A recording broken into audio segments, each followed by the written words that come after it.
Thanks, Kim, and it's great to be here. I appreciate Aaron Solomon asking me to come over to Bend and talk about this subject, which I'm very passionate about, one of my many hobbies. One of my hobbies is colorectal surgery, and this is another one, and I have a few others. Some of the slides I'm going to show are kind of small print, so if you guys want to all stand right here, you can feel free. You don't have to keep sitting down.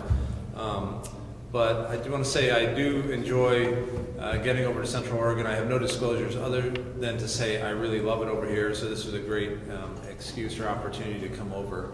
I have a house. I live in practice in Portland, but I have a house in Culver, Oregon. You guys know where that is? By Lake Billy Chinook. And this is a view off my front yard on a really good day when there's not so much smoke. You can see the three sisters there. One thing you might notice, I'm going to go off on a little tangent here because I know I have 2 hours to catch up on time. But you know, if you're feeling sleepy, you just give me a sign and I'll get back on topic. If you look at the juniper tree, first of all, if you look at the grass here, it looks really green for the high desert, doesn't it? And if you look at the juniper trees, they look a little brown, as if they've been burned. And I'm going to get to my point here in a minute, but I had a friend who was going through a divorce. He was under a lot of stress. I said, Jim, why don't you go over and stay at the house, unwind a little bit. And that good intention went kind of bad when Jim set my front yard on fire. And the neighbors, I was in Boston at the time, but I had security cameras, so I was watching this happen from 3,000 miles away. And the yard was burning up, and the trees, and my neighbors were trying to put it out. I could see them running around with shovels, and it jumped into the next neighbor's yard and then across the street, and ended up burning about 3 or 4 acres. Fortunately, no houses burned down, and they were able to get the fire out. But my point on that is sometimes good intentions trying to help people, like Jim, who's under stress, can lead to really bad things. And that may be the same with how surgeons prescribe opiates. Many years ago, probably about 10 years ago, back when pain was still the 5th vital sign, I had a patient, and I remember this patient very well. I've operated on her several times. She had a lot of pelvic pain that I couldn't control, and I was giving her 300 oxycodone tablets every week. 300 every week. And I remember I had an office that looked out. I was right above the pharmacy, and I looked out, and my nurse comes in. He goes, you see all those armored vehicles pulling up? He goes, you notice they're pulling up much more frequently now? He goes, those are the ones bringing the oxycodone into the pharmacy for your patient. And eventually, we got her going the right direction. But back then, I think a lot of us were very ignorant about what we were doing. And it wasn't that long ago that we remained ignorant, but over the past few years, I think we and many other people have gotten much more serious about what we're doing. Some of the objectives, I know there's probably no other surgeons in the room since Dr. Bueller left, but if there are, that's great. If not, what I'd like to have you all do with these objectives is take this information back to people you know who are prescribing opioids after operations and help. I'm going to tell you what we did, describe some of the methods that may be transferable to other areas, and kind of give some ideas on how we made some changes. I realized that in our system at Kaiser Permanente, a large integrated healthcare system, what we do does not necessarily translate into what can be done elsewhere, just by the nature of the different systems. So this is where the struggle is.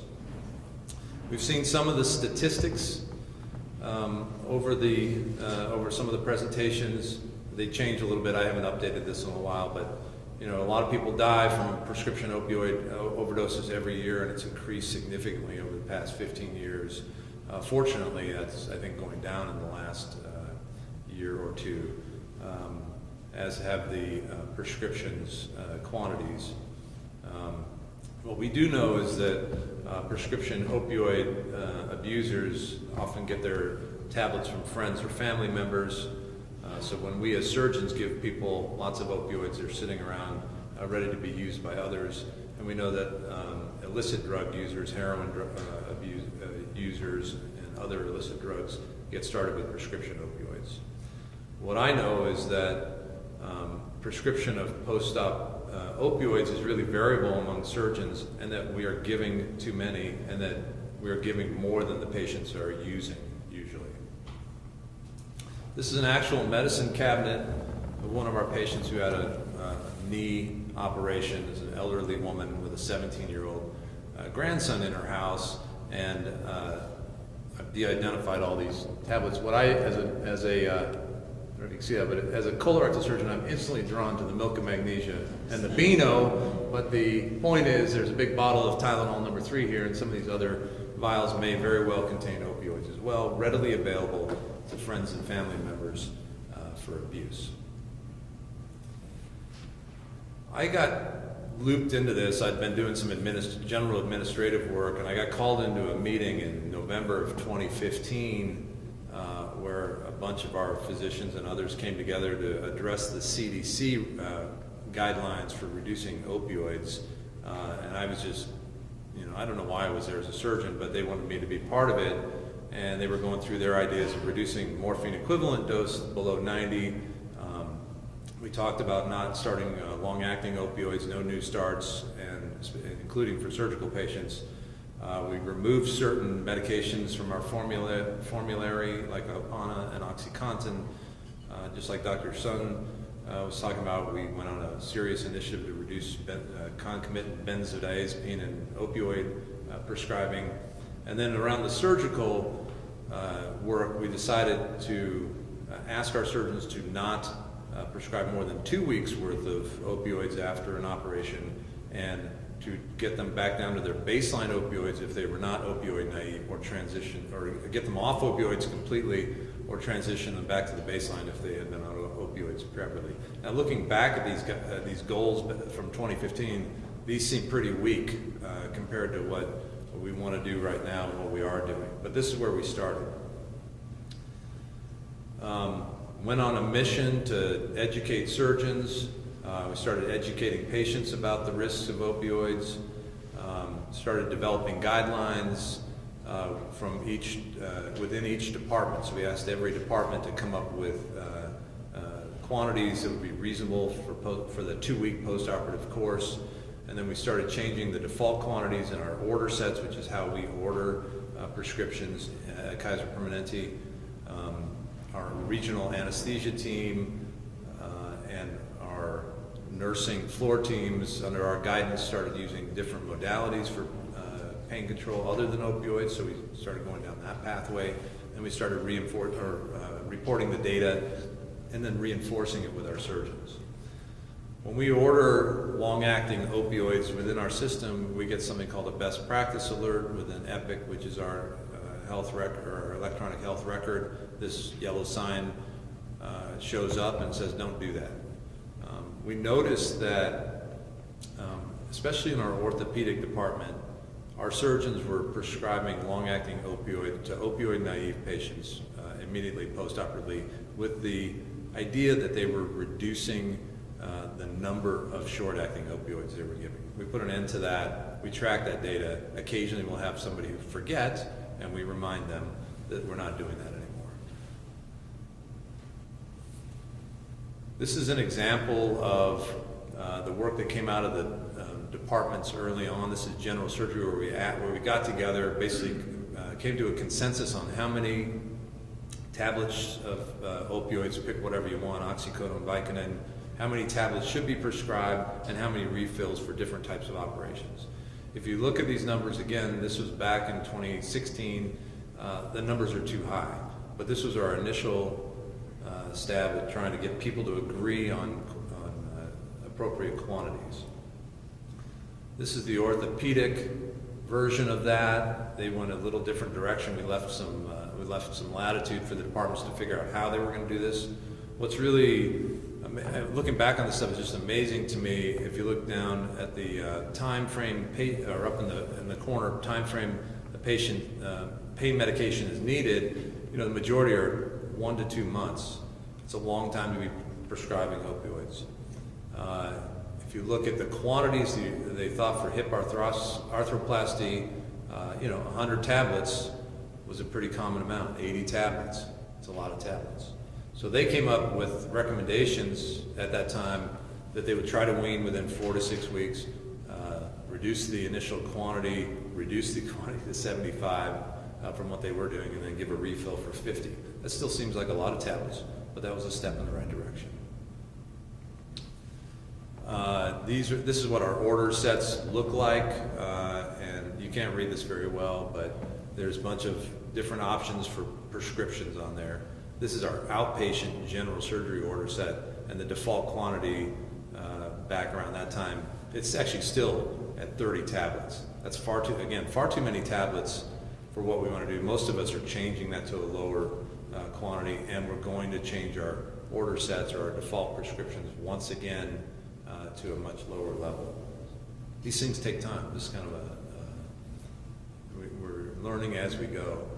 One thing that did happen in 2016 was we switched from having to write out prescriptions or print out prescriptions on hard copy paper to a completely electronic form of prescribing opioids, class 2 drugs.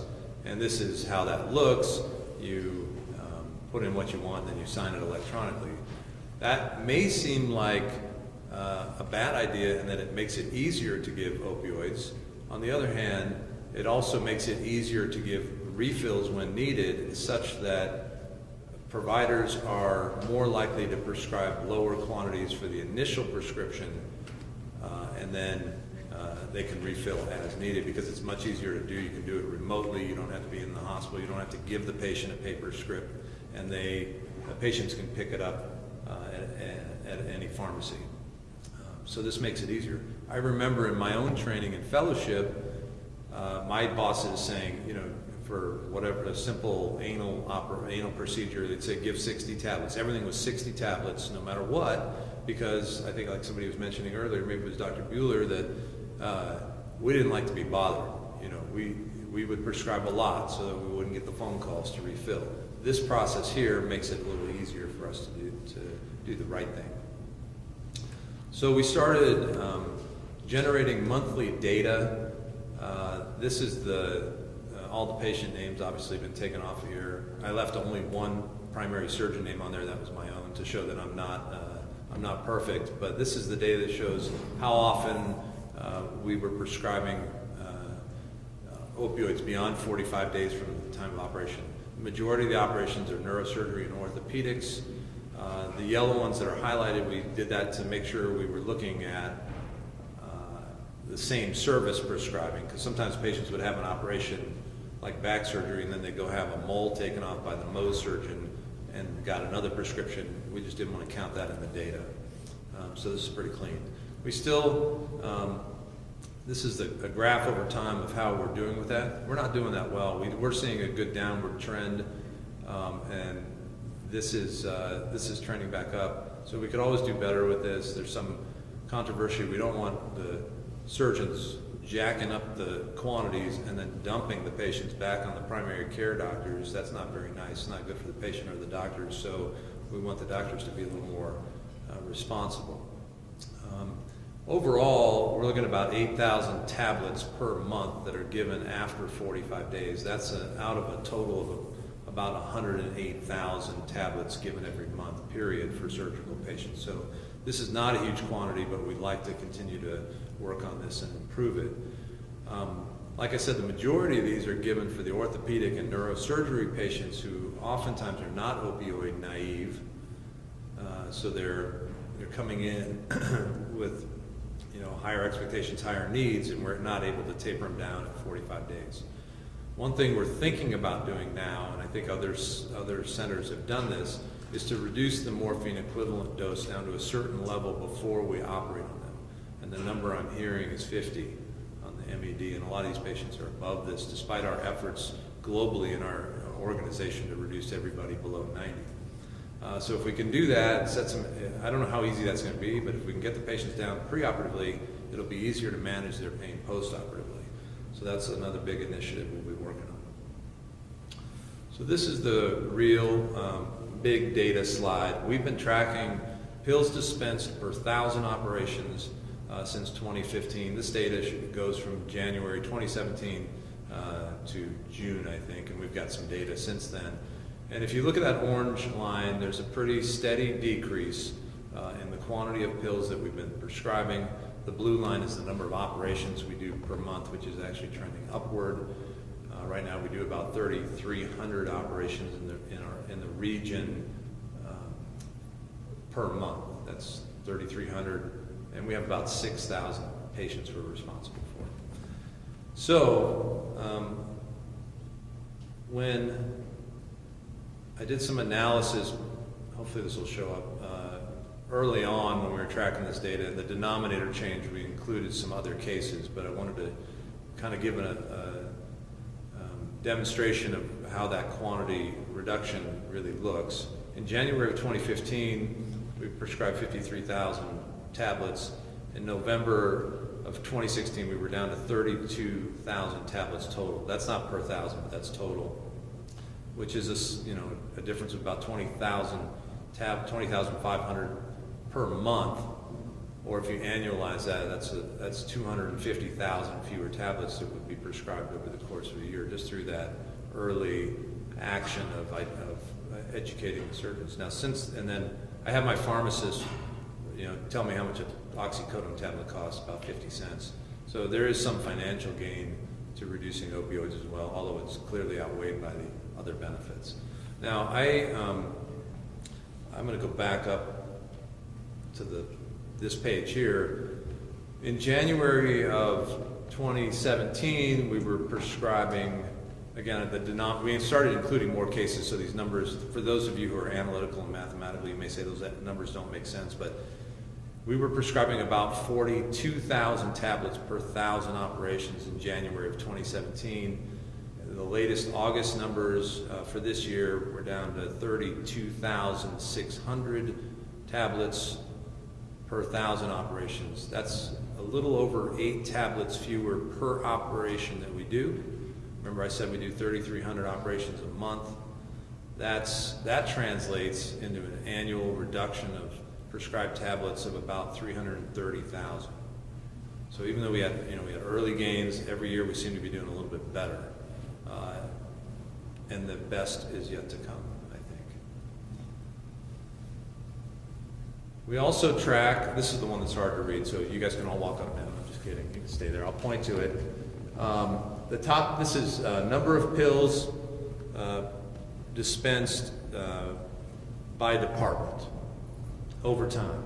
So this jaggedy orange line way up here is neurosurgery, no surprise, back surgery, spine pain, and these are opioid naive and patients who have been on opioids as well. Lots of prescribing. The cool thing is the next line, orthopedics, has slowly reduced their quantities from about 100 down to 80 tablets per operation. I think they could do a lot better than that still, but at least they're moving in the right direction. Now, let's see, here we are. This line right here that goes up to about here, I want you to try to follow that over, sorry. Then you can see it kind of dips right here. And I'm going to show you that information on the next slide. That was our plastic surgery department. They were the first department to do patient surveys on opioid use. So we had a physician assistant in that department. Her name is Aubrey Joslin, and she took this on herself to develop a survey for patients. After reading about this, Dartmouth Hitchcock Medical Center had done this, and she took what they did and used it on her own patients, asked them what we gave them, figured out how much we gave them, and asked the patients what they actually used. What she found was there were many operations they were doing where they were prescribing 30 tablets or more, and the patients were using 0, like Mohs reconstruction after mole removal. And there were many operations where they were giving a lot, and the patients were using just very little. So she took that data and went back to the surgeons and said, look at this, you guys are prescribing way too much, and the surgeons changed. They were prescribing about an average of 60 tablets per operation, and they went down to 25, and that's what that graph showed. So the point there is that surgeons can be trained like, you know, like Pavlov's dogs, essentially. But we can be changed if we see our own data, especially. And that's what happened there. We started doing the same work in general surgery after that. Initially just, oops, I forgot others had done that too. Sorry about that. Other departments started doing this. So general surgery just looked at a few patients, initially just 42 patients that they gave patient surveys to who had hernias, lap choles, and looked at the data there. Initially, 854 tablets were prescribed for these 42 patients. They did not use 538 of those tablets. They only used 37% of those prescribed tablets.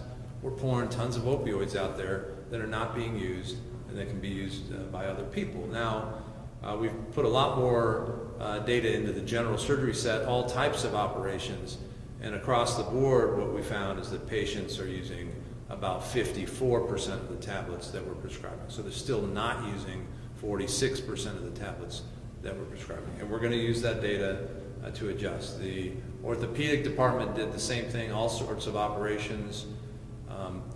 Those patients tend to use more, but they're using 62% of the tablets that are being prescribed, not using 38%. Okay. This is what the survey form looks like. You may not be able to see it very well. This is for laparoscopic appendectomies. These are all the surgeons in the department. We asked them what else are they using? Acetaminophen, ibuprofen. Then we calculated how many tablets they were giving, how many they used. Some other interesting things like, you know, did they get a refill? If they did not use the tablets, did they take them to a drop box or throw them in the trash, or they still have them? So we want to know all this stuff. And then we just, at the very bottom, asked them how satisfied were they with their pain control, or with their pain management. And I think most of them were, I don't have the data on that, but most of them were very satisfied with what they did. Using the general surgery expanded patient data, we came up with mean quantities used, and this helped guide us with the guidelines. You can see, remember back in that early consensus agreement for general surgery, the lap chole, we thought they needed 25 tablets. Well, the reality is the average number, patients on the average are only using 10.6 tablets. And all of these quantities are much lower than what the surgeons thought the patients needed. I've actually gotten in the habit of, I found this really enlightening. I go to the patients I have in the hospital and ask them, how many tablets do you think you need when you go home after this operation? And it's always less than I thought they might have needed, which is good. So if you let the patients think through it, it almost always works out for the better. We use that in combination with common sense and our own guidelines, but it's enlightening. So we're right now in the process of taking the patient data with departmental feedback and putting all of our common operations into what are called BRIE tables. Anybody know what the BRIE Collaborative in the state of Washington? It goes beyond just post-surgical, obviously, but they have their own guidelines that they're coming up with for opioid prescribing, and the surgical post-operative surgical prescribing is part of that collaborative. We took that table, which is really into 3 categories, type 1, 2, and 3, and they put it into things like patient may need 3 days worth of pain medicine or 7 days worth or beyond that. And we basically kept it in the same 3 categories, but we added procedures into the table. And you can see, this is actually our early version. It's been cleaned up since then, but for these relatively less painful operations, it says on the right side of the table, you know, think about non-steroidals, Tylenol, and if you're going to prescribe opioids, prescribe a 3-day or less course, prescribe 0 to 10 tablets. The next category, the second box, I didn't put them all on here, the type 2, a couple more cases like open colectomy, open incisional hernia, I think. Maybe incisional hernia is on there. Anyhow, a little more painful operations are in the second box, and the guidelines say prescribe 0 to 15 tablets. 7-day course, I think it is, still considered NSAIDs and Tylenol. But this is significantly less than we would have thought of in the past. And then the third category, the only case we put in there was abdominal perineal resection, something I do, which is a big operation. And we said 0 to 20 tablets, or 25, I think it was. So this is hopefully going to help get everybody thinking the right direction. We'll have these guidelines widely available, and the order sets, or the way we prescribe, will match these guidelines. I was at our GYN department meeting last week or the week before. They have their own table for their procedures. I think their first category is 0 to 5 tablets for these low pain procedures. And some of the docs, they're pushing back and saying, that's not enough, how am I going to do that? And then we start talking about the use data, and they start getting it. They start getting that they are way over prescribing and that they have the opportunity to reduce. And if it doesn't work, you can always use a refill. And we just completed the same table for orthopedics as well. So we're doing this for every department.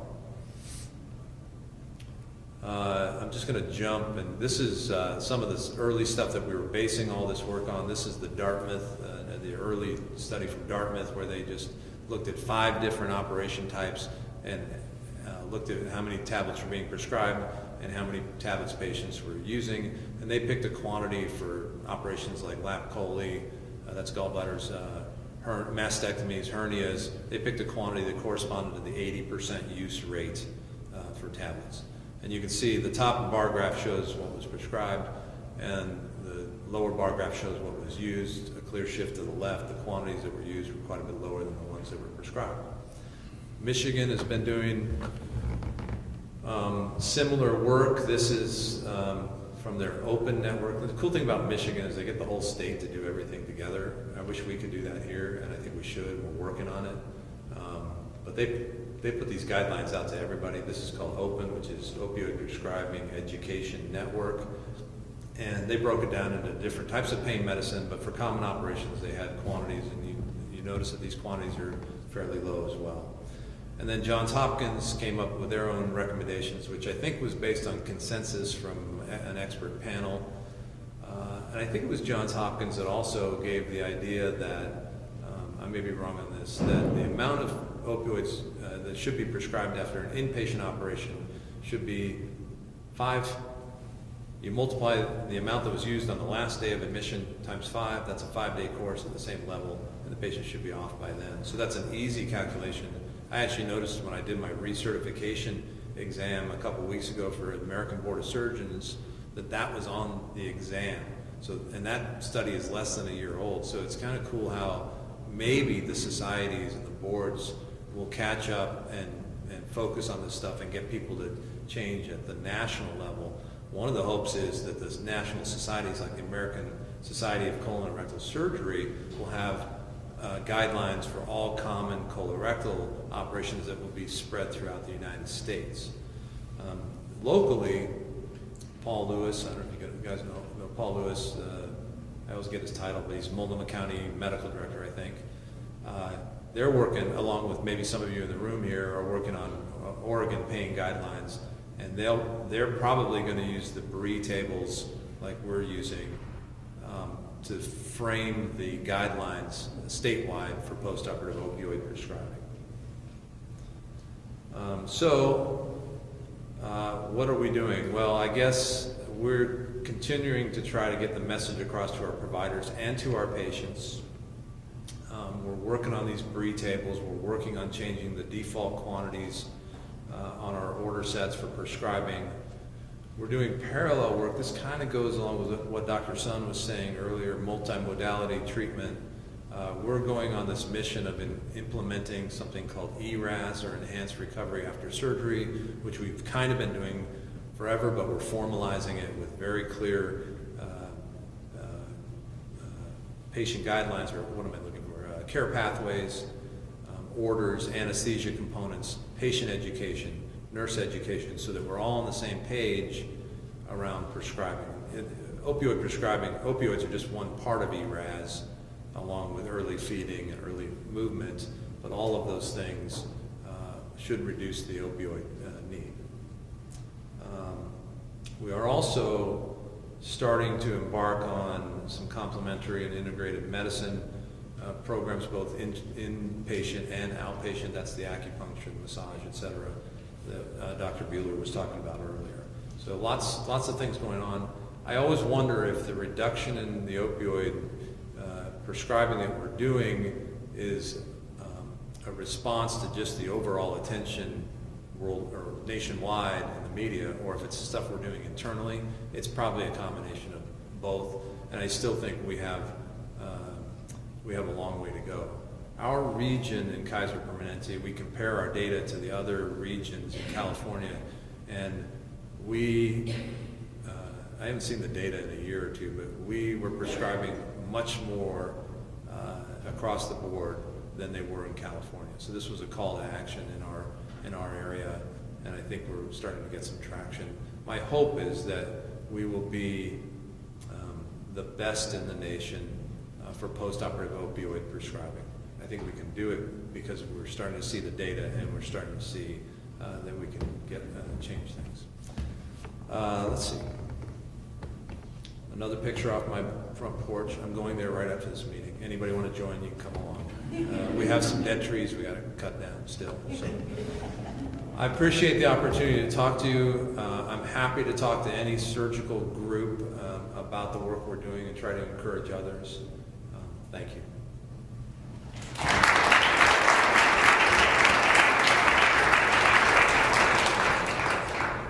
We actually have several surgeons in the room, full table Excellent. of them actually. I didn't even know. Who've closed their office to be here today. So I'm going to open it up for questions now.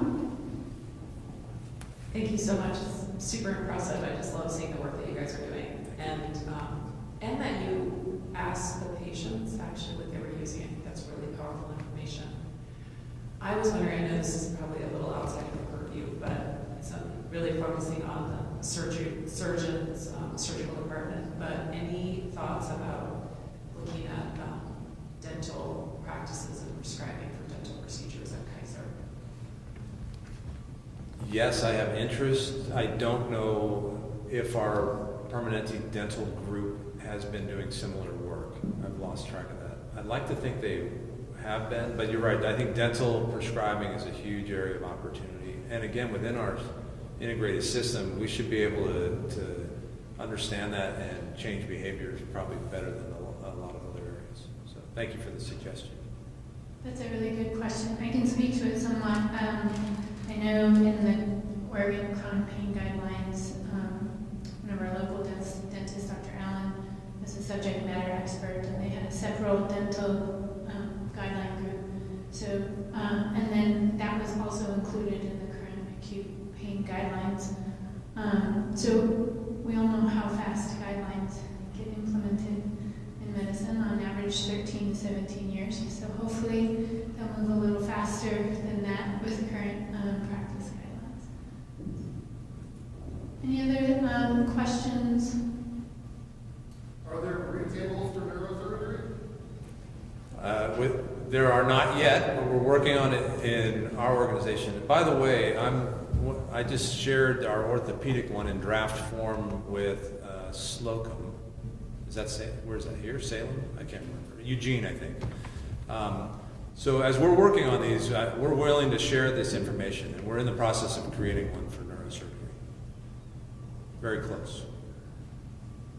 So my question is, are you implementing a patient education with regards to opioid use pre-surgically, so they're buying into this process of receiving less medication, able to get refills if they need them? Because in our group, while we've been drastically trying to reduce our numbers of opioid prescribed, we get a lot of pushback from the patient with a lot of animosity, like, you don't want to manage my pain.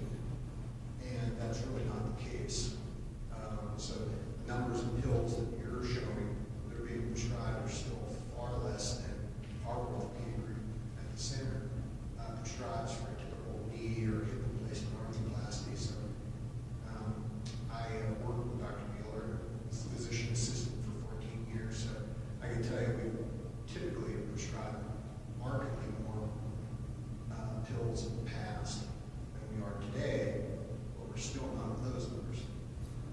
Yes, thank you for the question.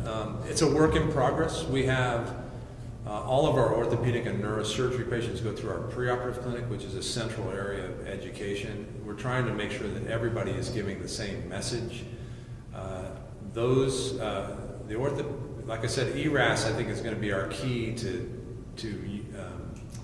patient education that is very standardized, and we've implemented ERAS for the orthopedic joint cases so far, not for neurosurgery, but within the next year, everybody will be on the ERAS program, which will give a consistent message around pain expectations after surgery, and then coupling that to the modalities that help reduce pain, like Dr. Sun was talking about, but the blocks, and using ibuprofen and Tylenol and everything else. So yes. Hi, I'm a clinical pharmacist, and I see this on the backside. Some of my providers are in this room of working that opioid tapers down after the surgery thing. Part of my question, I guess, and ask of doctors in your position, I love the question about how much do you think you would need. My other component is that our doctors use the power of writing the SIG for their prescriptions to be more specific. So in the pain area, post-surgical, I've seen people write 1 to 2 every 4 to 6 for pain. But actually limiting them in the SIG, and also the discussion before about you can use this only if needed for pain. The power of those words is very impactful for patients. I have patients from low IQ to doctor levels, and they will interpret a SIG as I am supposed to take this every 4 to 6 hours, 1 to 2.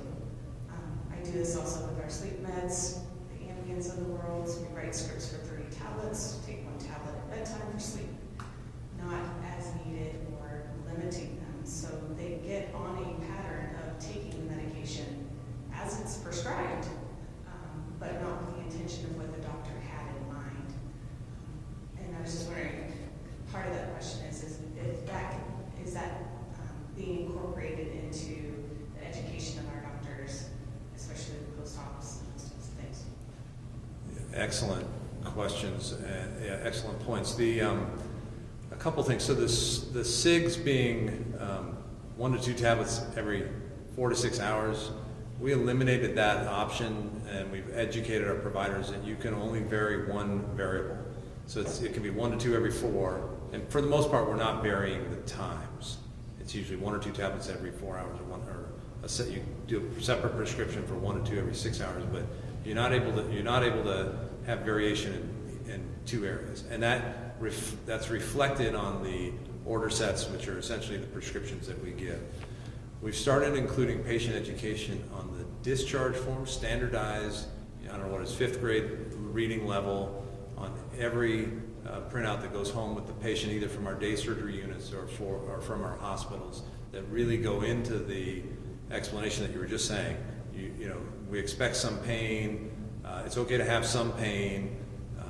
You take the pain medicine when you need, but consider the other options too of Tylenol, ibuprofen. So all that stuff's spelled out there, and we're spelling it out now preoperatively with better instructions preoperatively. What I think the biggest deficit that we've had, and this is starting to change now, was all of the people on the healthcare team giving different messages. So we're really trying to get everybody aligned. I don't want to blame nurses, and I think we're all guilty to some degree. There's people that understand in each group and some that don't understand, but I've had nurses with my patients where I'm telling the patients exactly what I told you. Take it really only if you need it. It's okay to have some pain. And they're saying, you got to get ahead of your pain. You want to make sure you take 2 tablets every 3 hours. Don't fall behind. And I'm like, wrong idea. And we're starting to address those things and starting to get over those problems. So thank you. Did I answer everything? Was there another question? Okay, thanks. So my question is along those lines. I saw that you mentioned that you eliminated OxyContin and Opana. Mm-hmm. And so So I've been a PA about 20 years now, and the mantra has always been, well, we don't want to use the short-acting medications in chronic pain situations because of the spiking of their pain, and we should use longer-acting medications to try to keep them at a steady state. And now, are we reversing our course with that thought now? And then my second question would be, I see drastic reductions in numbers of pills prescribed post-operatively. Is there information or studies showing that that makes a difference in whether or not we're creating chronic pain patients or not, or are we just simply reducing the amount of pills that we're prescribing? Yeah, so the first question around the long-acting pain medicine. So for opioid, let me break that down. For opioid naive post-surgical patients, we don't want to use long-acting. We just use short-acting, and that's good enough because we don't expect them to be on it for a long time.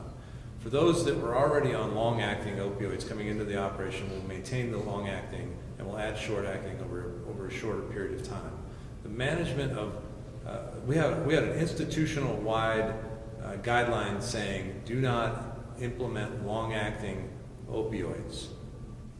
And that was to our primary care docs and everybody, like, do not do it. So those patients that are having very difficult pain management problems will be funneled into pain clinic or palliative medicine for the cancer patients, and they'll oftentimes use long-acting, but in a much more controlled substance or controlled manner. So we don't want our primary care docs, and I understand what you're saying, you can get fluctuation, but there were far too many people being placed on long-acting opioids by people who didn't understand how to manage them. So we reduced that quantity. We're trying to get people under a morphine equivalent dose of 90, and they're going to change that probably lower. And we wanted to, not have long-acting opioids contribute to that. I don't know if that answers that question. And then the second question again. Sorry, just one more. It's all right.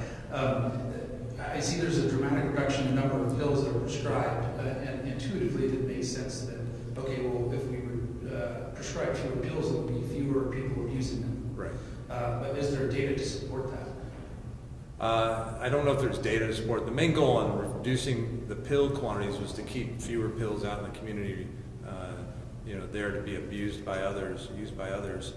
I think the second wave of this is trying to just reduce the number that the patients are using, and I think there is data. Certainly is data for that. Like was being mentioned earlier, if you prescribe beyond 5 days from there's I think recent data, if you prescribe more than 5 days beyond the day of surgery, you start getting these. I'm a non-cognitive specialist, by the way. These neurophysiologic changes that lead to long-term use much more. So that's the goal in reducing the quantities there. That's the data as far as how it affects the community. I don't know. Other than the data that I showed earlier that most people get hooked on prescription opioids that they've gotten from a friend or a family member. That's the data.